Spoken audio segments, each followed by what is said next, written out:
to change your Bitmoji gender on Snapchat. Hello guys and welcome to our channel. So here, as you can see, I am already on my Snapchat app, and from here, from your profile, you just have to go to the gear from the right top corner. You will see that the process it's really simple. So here at the bottom you will see Bitmoji, so make sure that you click on that.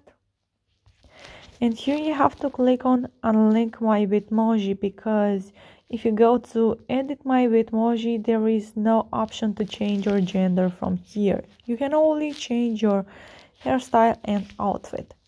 So let's go out of here and then go again to Bitmoji.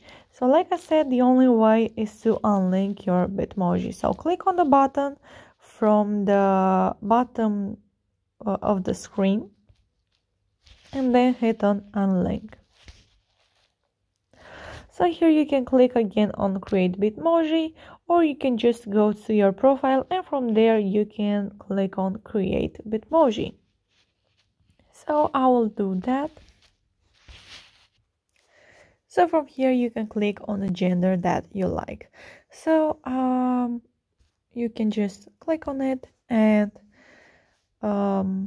create your Bitmoji again. So yeah guys, that's it. I hope this video was helpful for you. If it was, you can smash that like button and you can also subscribe to our channel. Don't forget to comment down below if you have some questions. Thank you so much for watching. Have a great day. Bye bye.